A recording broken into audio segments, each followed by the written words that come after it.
बच्चों, आज हिंदी व्याकरण में लिंग के बारे में पढ़ेंगे। लिंग किसे कहते हैं, लिंग की परिभाषा क्या है, लिंग में कितने प्रकार हैं, ये सभी आज पढ़ेंगे। पहला है लिंग की परिभाषा। क्या है लिंग की परिभाषा? लिंग शब्द के जिस रूप से किसी वस्तु या प्राणी का पुरुष या स्त्री होने का बोध होता है उसे लिंग कहते हैं। जो किसी एक शब्द है, वो जिस रूप में है, वो किसी वस्तु हो सकता है या प्राणी हो सकता है। वो शब्द जो दिए गए हैं वो वस्तु हो सकता है, प्राणी हो सकता है, लेकिन वो पुरुष जाति का है या स्त्री जाति का है, वो हमें उस शब्द से जो बोध होता है तो उसे हम कहते हैं लिंग। उदाहरण के लिए मोर, मोरनी, मोर यानी क्या है, वो पुरुष जाति का है और मोरनी स्त्री जाति का। और लड़का, लड़की, लड़का यानी पुरुष जाति का और लड़की स्त्री जाति का। उसी तरह से बाई, बहन, बाई यानी पुरुष जाति का और बहन स्त्री जाति का। और लिंग में दो प्रकार है, एक है स्त्रीलिंग और दूसरा पुल्लिंग। हिंदी भाषा में दो ही लिंग है, नपुंसक लिंग हिंदी में नहीं है।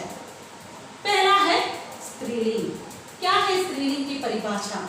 जो शब्द स्त्री जाति का बोध कराए उन्हें हम स्त्रीलिंग कहते हैं। जो भी एक शब्द को हम पढ़े या देखे, सुने, उसे देखते ही पढ़ते ही हमें बोध होता है कि वो स्त्री जाति का है।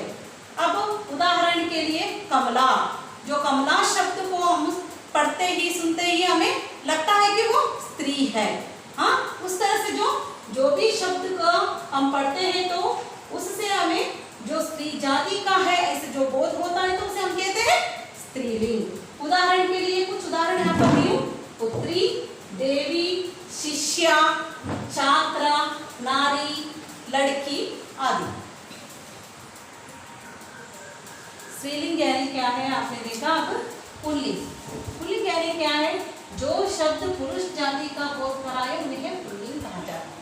जो भी शब्द हम पढ़े वो उसे पढ़ने से हमें बोध होता है कि वो ये पुरुष है, तो ऐसे शब्दों को हम कहते हैं पुल्लिंग। उदाहरण के लिए वही स्त्रीलिंग में जो लिए थे वही शब्द अब पुल्लिंग रूप में किस तरह से आए हैं। देखो पुत्र, वहां पर पुत्री पढ़े थे ना, यहाँ पर पुत्र, देव, शिष्य, छात्र, नर, लड़का आदि। जो शब्द हमें जो पुरुष का बोध कराता है उसे हम कहते हैं पुल्लिंग। ठीक है, यहाँ तक तो सब लोग जानते हैं। आसान है, सभी लोगों को मालूम होता है कि स्त्रीलिंग कौन सा है, पुरुष पुल्लिंग कौन सा है। लेकिन कुछ ऐसे शब्द जो आते हैं वो प्राणी नहीं, उसमें जीव नहीं रहता है, ऐसे जैसे वस्तु की तरह जो रहते हैं, ऐसे शब्दों की लिंग किस तरह से पहचान, जो उसे पहचानना उतना आसान नहीं है। उसके लिए व्याकरण के बारे में जानकारी होना जरूरी है। इसलिए ऐसे वो शब्दों को पहचानने के लिए तो आसान तरीकों को मैं यहाँ पर बता रही हूँ।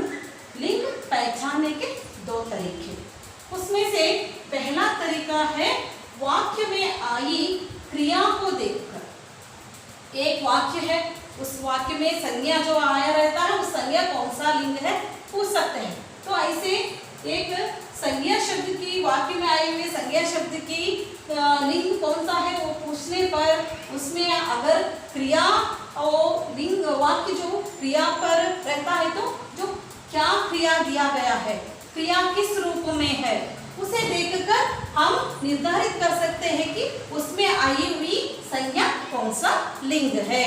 उदाहरण के लिए यहाँ पर मैंने पत्र पढ़ा, एक वाक्य है। पत्र पढ़ा, मैंने पत्र पढ़ा, पत्र क्या है, संज्ञा शब्द है, और पढ़ा, पढ़ना यानी क्या है, जो क्रिया है, पढ़ने की एक क्रिया। जो क्रिया जो है वो किस रूप में है, जो पढ़ा है, पढ़ी नहीं है, पढ़ा है, पढ़ा यानी वो पुल्लिंग का बोध हमें करा रहा है, इसलिए क्रिया पुल्लिंग रूप में है, इसलिए उसमें आई हुई संज्ञा भी क्या होता है, तब पुल्लिंग ही होता है। इस तरह से क्रिया द्वारा हम उसमें आए हुए संज्ञा शब्द कौन सा लिंग है उसे हम पहचान सकते हैं। उसी तरह से और एक दूसरा उदाहरण है, फूलदाना टूट गया। टूट गया एक क्रिया है, टूट टूट जाने की क्रिया यहाँ पर चल रहा है। टूट गया यानी क्या है, यहाँ पर टूट गई नहीं दिया गया है, टूट गया दिया गया है। टूट गया जो क्रियापद जो है ये पुल्लिंग का हमें बोध करा रहा है, इसलिए इसमें आई हुई जो संज्ञा शब्द फूलदाना जो है उसे भी हम पुल्लिंग ही कहते हैं। इस तरह से जो क्रिया द्वारा हम उसमें आई हुई संज्ञा कौन सा लिंग है उसे हम पहचान सकते हैं। उसी तरह से जो पुल्लिंग के बारे में आपने देखा और क्रिया द्वारा स्त्रीलिंग को किस तरह से पहचान सकते हैं उसके बारे में उदाहरण देखो। परीक्षा हो रही है, यहाँ पर परीक्षा हो रही है, ये क्या है, क्रिया है। ये क्रिया किस रूप में है, स्त्रीलिंग रूप में है। रहा है नहीं दिया गया, रही है दिया गया है, ये स्त्रीलिंग रूप में है क्रिया, इसलिए इसमें आई हुई संज्ञा को भी हम स्त्रीलिंग ही कहते हैं। उसी तरह से नदी बह रही है, नदी बह रही है, रहा है नहीं दिया गया है, क्रिया रूप स्त्रीलिंग में दिया गया है, रही है, इसलिए इसमें आई हुई संज्ञा भी क्या होता है, स्त्रीलिंग ही होता है। इस तरह से ये पहला तरीका है जो क्रिया के द्वारा हम संज्ञा की लिंगा को, लिंग कौन सा है उसे पहचान सकते हैं। उसी तरह से यहाँ पर दूसरा तरीका भी है, यदि उस शब्द के साथ कोई विशेषण लगा हो तो उसे देखकर हम लिंग को पहचान सकते हैं। विशेषण यानी क्या है, किसी वस्तु या प्राणी जो भी हो उसकी विशेषता क्या है, वो किस तरह से है और उसका स्वभाव क्या है, उसके बारे में जो वर्णन करना या उसकी विशेषता बताने वाले शब्द को हम कहते हैं विशेषण। उस विशेषण जो वाक्य में आई हुई विशेषण के द्वारा हम उसमें आई हुई संज्ञा कौन सा लिंग का है उसे हम पहचान सकते हैं। उसके लिए यहाँ पर उदाहरण है मकान, मकान छोटा है, यहाँ पर विशेषण शब्द कौन सा है, छोटा। मकान किस तरह से है, मकान बड़ा है या छोटा है, पुराना है, नया है, जो मकान के बारे में जो बताते हैं वो किस तरह से है वो बताने के लिए जो शब्द का उपयोग हम करते हैं ना उसको ही हम विशेषण कहते हैं। यहाँ पर मकान छोटा है, ये छोटा है, ये क्या है, छोटा विशेषण शब्द है। विशेषण शब्द चोटी नहीं दिया गया है, छोटा। छोटा यानी क्या है, ये छोटा पुल्लिंग रूप है, पुल्लिंग का बोध करा रहा है ये विशेषण शब्द, इसलिए इसमें आई हुई मकान संज्ञा शब्द जो है वो भी पुल्लिंग कहलाता है। उसी तरह से यहाँ पर दूसरा उदाहरण है चित्र अच्छा है, चित्र बुरा है या अच्छा है, वो उसका चित्र के बारे में बताने वाले शब्द है अच्छा है, ये विशेषण कहलाता है। इस विशेषण शब्द अच्छा है दिया गया है, अच्छी है नहीं दिया गया, इसलिए अच्छा है इसलिए ये पुल्लिंग रूप है, इसलिए इस विशेषण शब्द पुल्लिंग रूप में रहा है, इसलिए इसमें आई हुई चित्र संज्ञा शब्द भी पुल्लिंग कहलाता है। उसी तरह से यहाँ पर स्त्रीलिंग रूप भी है विशेषण रहने वाले वाक्य में, जो झोपड़ी बड़ी है, हट जो बोलते हैं ना वो झोपड़ी बड़ी है, छोटा है बड़ी है, जो वो किस तरह से है उसके बारे में बताने वाले शब्द बड़ी, ये विशेषण शब्द है। ये बड़ी है, बड़ा है नहीं दिया गया है, बड़ी है दिया गया है, इसलिए इसे हम स्त्रीलिंग कहते हैं। विशेषण शब्द स्त्रीलिंग में होने के नाते इसमें आई हुई संज्ञा शब्द झोपड़ी जो है वो भी स्त्रीलिंग कहलाता है। उसी तरह से लाठी छोटी है, लाठी कैसा है, छोटा है या बड़ा है, जो बताने वाले विशेषण शब्द है ये चोटी। जो विशेषण शब्द चोटी है यहाँ पर स्त्रीलिंग रूप में दिया गया है, इसलिए इसमें आई हुई लाठी भी स्त्रीलिंग ही कहलाता है।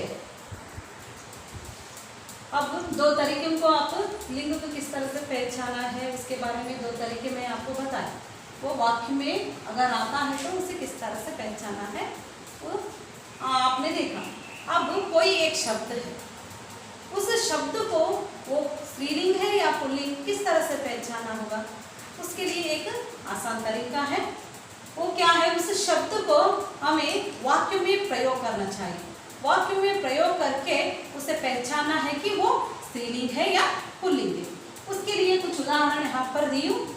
कबूतर, अब कबूतर कौन सा लिंग है कैसे पता होता है, इसलिए हमें क्या करना है, उसे वाक्य में प्रयोग करके हमें देखना चाहिए कि वो कबूतर पुल्लिंग है या स्त्रीलिंग। यहाँ पर कबूतर चुगता है, चुगना यानी क्या है, जो आहार को सेवन करता है ना वो इस तरह से चुगकर उसे कहते हैं चुगना। जो कबूतर चुगता है, चुगता है क्रिया आया है यहाँ पर, इसलिए इसे हम कहते हैं पुल्लिंग। सेब, सेब कौन सा लिंग है? वाक्य में प्रयोग करके देखो। कश्मीर का सेब मीठा होता है। यहाँ पर मीठा होता है क्रियापद जो मीठा होता है आया है, ये पुल्लिंग रूप है, इसलिए इसमें आई हुई जो सेब है, इस सेब को भी हम क्या कहते हैं? पुल्लिंग कहते हैं। ठीक है। अब पुस्तक है, पुस्तक को कैसे पहचानेंगे वो पुल्लिंग है या स्त्रीलिंग है? उसके लिए हमें क्या करना पड़ेगा? उसे वाक्य बना के देखना पड़ेगा। मैंने 4 पुस्तकें खरीदी, जो खरीदा नहीं है यहाँ पर, मैं 4 पुस्तकें खरीदी दिया गया है, इसलिए जो एक क्रिया रूप जो है खरीदी दिया गया है, इसलिए इसमें आई हुई पुस्तकें जो है वो भी स्त्रीलिंग कहलाता है। रात, रात होती है, होता है नहीं है, यहाँ पर क्या है? होती है दिया गया है, ये होती है जो है ये स्त्रीलिंग रूप है, इसलिए रात भी क्या कहलाता है? स्त्रीलिंग ही कहलाता है। ठीक है बच्चों, यहाँ तक लिंग के बारे में हुआ।